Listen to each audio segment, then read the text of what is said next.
Hello, students. This is Ms. Cohn, and I'm here today to talk to you about summary writing and some strategies for success. Okay, so what is summary writing? Summary writing is a brief restatement of original text, something you put in your own words, something you've read. Okay, it's a way for you to demonstrate that you understand ideas presented in a text.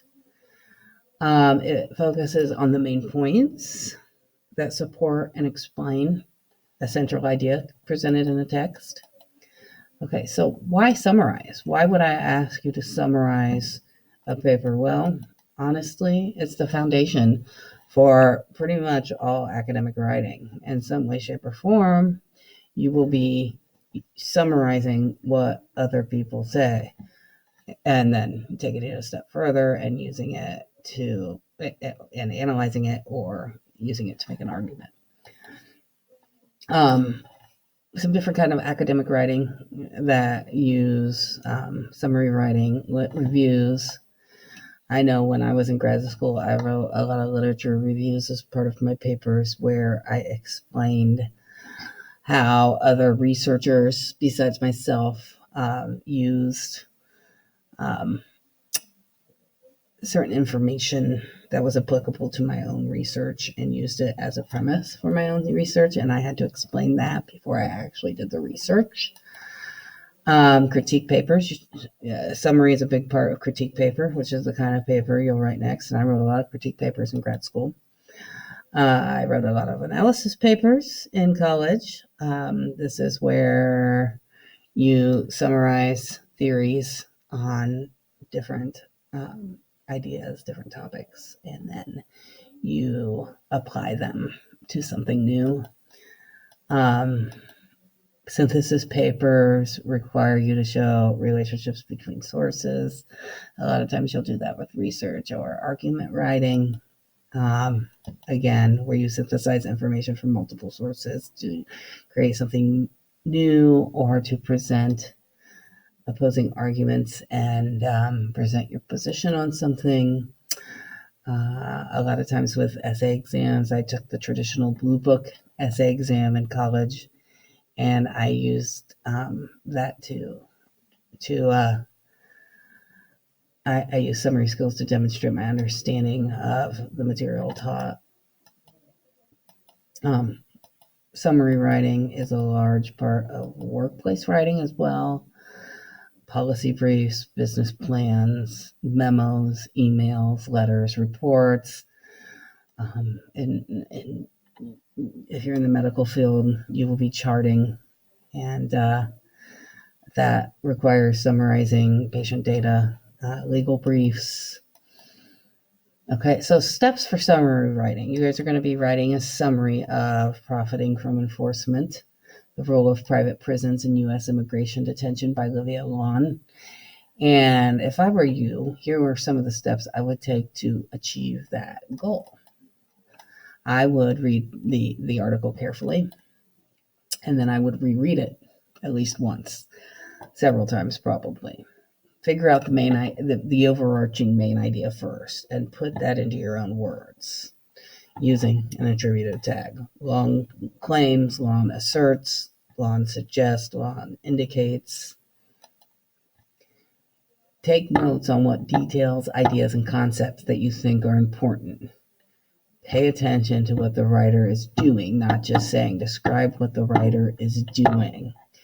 Lon does this. Break the reading into sections, recommended 4 to 6. I'm going to suggest you try to do it in 4 based on the article. What's nice is this article actually has its own sections, but there are 5 or 6 sections. I'm going to ask you to break it down into 4 so that you don't just systematically chug through the article. And then I'm going to ask you to write 1-sentence summaries for each of the main sections. And then I'm going to ask you to write your first draft of the summary by combining the following: your restatement of the main idea one-sentence summaries of each section, important details under each section, okay? And I'm going to ask you to first make a graphic organizer that's going to help you set you up for success then for that summary. And accuracy is really important with summary. Again, I've talked to you all about making sure that you're saying and relaying the original intent of the author, not making a text say what you want it to say, and not making a text reflect your opinion, especially if it's something that you don't necessarily agree with. And then we'll revise and edit. So this week we'll work on notes for the article and a graphic organizer for the article. And then the following week, you guys will actually be writing the summary, and you'll have a draft due by the time you get to class, and we'll actually revise and edit in class together. All right, some tips for summary writing. Use attributive tag, strong verb. You're trying to express someone else's ideas, okay? You need to remind the reader of your summary frequently that the ideas you're putting down on that paper are not your own, okay? Put it into your own words as much as possible. If you want to quote a few sections of it, that's fine, but your paper should not be littered with quotes from the original text, because that's not the point of summary. Okay? Use quotation marks sparingly. Be accurate. Don't make the article say something it's not really saying. Make it say what it's saying, even if you don't agree with it. Be concise, page or two tops. The point of summary is to relay and convey the intent of the original piece in brief.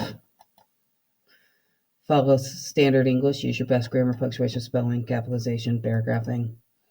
All right. Always mention the title of the piece and the author up front. First paragraph, introduce the title of the piece and the author. You don't need a fancy intro for this.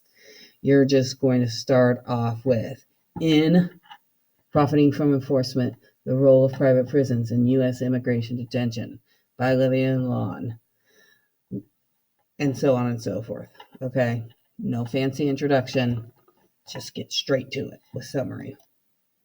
Organize your thoughts carefully. Don't just mechanically chug through the article and report important points.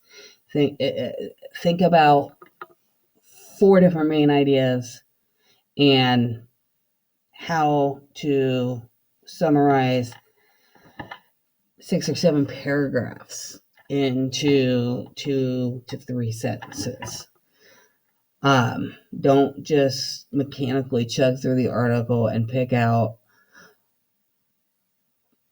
under each section 4 sentences that you think are important and rephrase them. That's not good. You have to think in terms of holistically, how can I say what Lon says in 5 paragraphs in 3 or 4 sentences?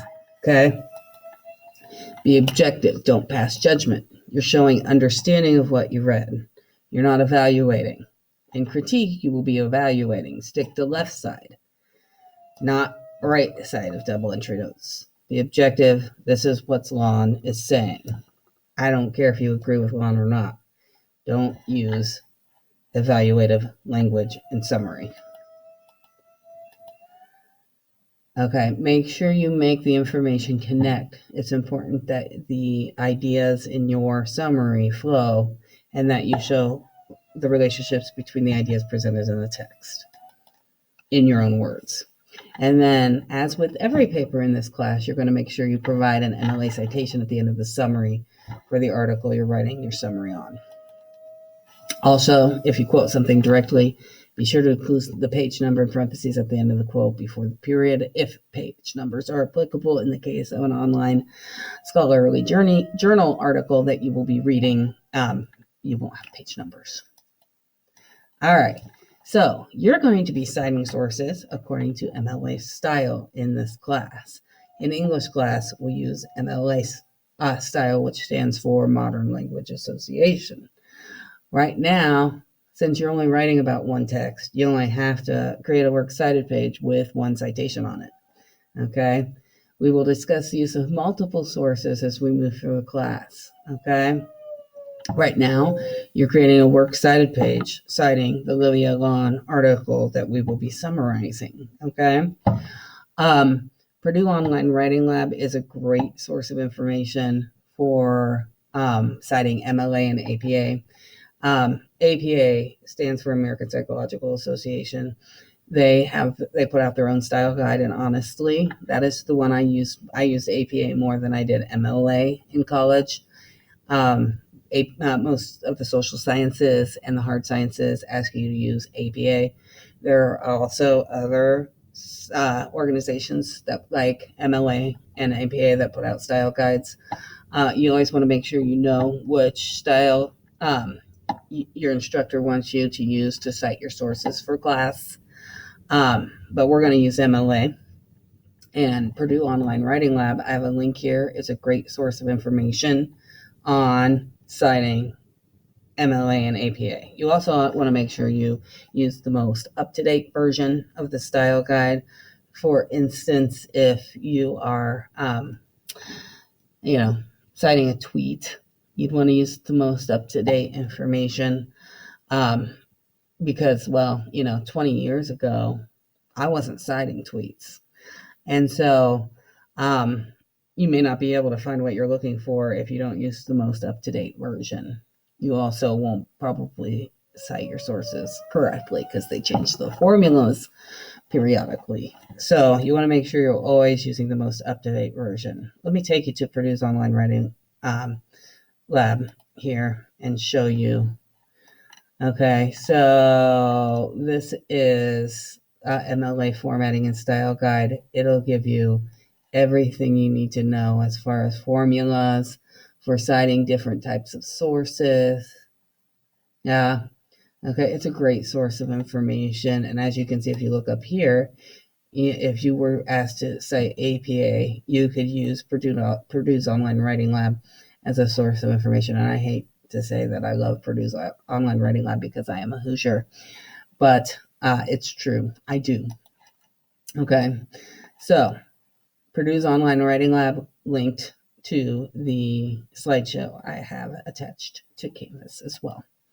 All right, so you're going to need to make a works cited page for the lawn article, okay? And you're going to refer to this specific page on Purdue's Online Writing Lab linked on the second to last slide in the slideshow, okay, to help you. And it is an electronic source. This is the article, Profiting from Enforcement. It is an online journal, okay? So we have to go to Purdue's Online Writing Lab and look under electronic sources because it's online, right? And then we have to find an online scholarly journal. And I kind of just look at the examples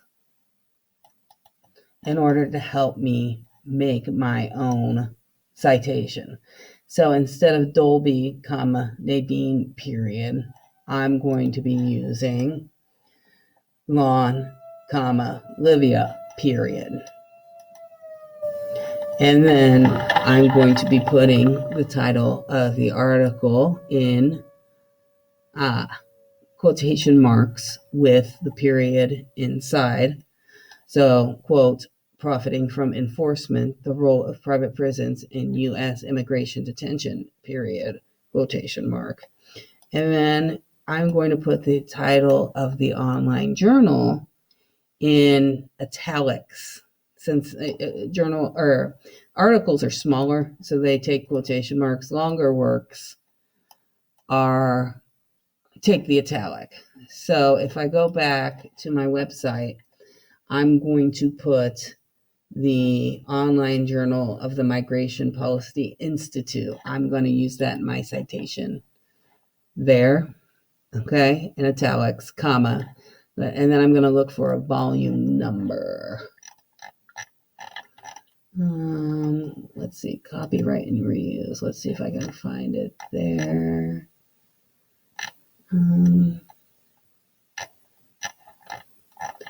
No, let's see if I can find a volume number at the bottom. Sometimes I have to check the article for several There's all their citations that they use. I don't see a volume number, page number, any of that. And since it is an online scholarly journal, it may not have that. So I'm going to skip volume number and whatnot, but let's look at the year. Okay, I do have the year, so I'm going to put the year in 2018, and I would put that there, comma, and then I'm going to insert the URL, which is this up here, right? Just copy and paste it in, and then period, accessed 20 May to, or accessed, anytime around this time, and you put the day, European style. So I would say accessed 18, or I don't know, 21 August 2020, period. Okay. So in a nutshell, you're going to be using this formula. Now, please note that this doesn't have the hanging indent. You always want to have a hanging indent. When you make a words cited page, here are the specifications you want to follow. You want to make sure you double space the works cited page. You want to make sure you center and capitalize the words works cited at the top of the page. You're going to left align the rest, with the exception of using the hanging indent for the second and subsequent lines of each citation. And then you're going to alphabetize the citations. So sample works cited page, I link this to Purdue's Online Writing Lab as well, looks like this. Words works cited, centered at the top of the page. As you can see, everything is double spaced. And as you can see, everything is alphabetized. And then the hanging indent, you don't indent the first line, but anything after on each citation needs to be indented. So as you can see here with this one, you got the second and subsequent lines of that one indented. So just some things to think about. I hope this talk helps you with your summary writing. Please let me know if you have any questions about this. Thanks. Good luck.